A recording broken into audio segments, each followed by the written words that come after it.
Mohammed Munna says his children had become like skeletons after the family was forced from their home in Myanmar's Rakhine state and had to forage to survive. They've since fled to Bangladesh, but their story is testament to something Myanmar's ruling junta has apparently suppressed: that the country is in the grip of a severe food crisis.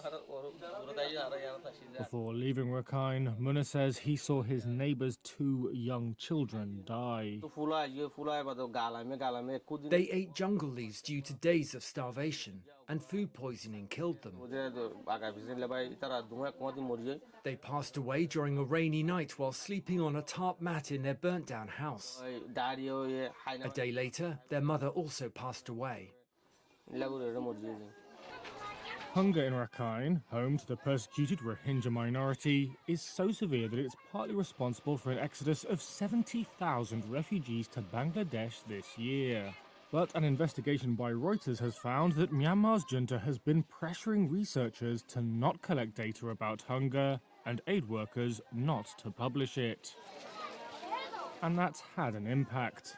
Because of fears for the safety of researchers, the world's leading hunger watchdog has removed its color-coded hunger assessment of Myanmar from the global map on its website. The Integrated Food Security Phase Classification, or IPC, has also never made public 3 detailed analyses that showed war-torn Myanmar was facing one of the worst food crises on the planet. Data from one report appeared on a UN website last month. It said about 14.4 million people, or roughly a quarter of the population, were experiencing acute food insecurity in September and October. It also projected the number would hit 15 million by next summer. The data was later removed from the website because of security concerns. Myanmar has been in turmoil since the military ousted an elected government in 2021. That sparked mass protests that escalated into an armed rebellion on many fronts. Matthew Smith, chief executive of human rights group Fortify Rights, said a severe food crisis is being compounded by restrictions on humanitarian aid. There are people dying from things like diarrhea and other preventable causes. And so it's certainly at a stage now where the food crisis combined with the denial of humanitarian aid is resulting in a humanitarian catastrophe. Reuters spoke to more than 30 aid workers, researchers, diplomatic sources, and UN officials. Many declined to speak on the record, fearing retribution by the military.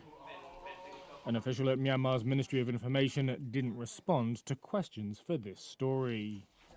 One diplomatic source said the secrecy around Myanmar's hunger research is hampering efforts to raise money for humanitarian aid. That's because, they said, relief organizations have been unable to use findings to shine a spotlight on the severity of the situation.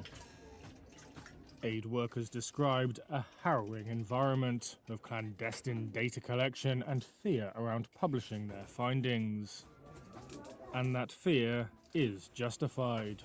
Last year, Myanmar's military detained multiple food security researchers, according to people familiar with the matter. The detentions haven't been publicized, and Reuters has been unable to determine what had happened to the researchers.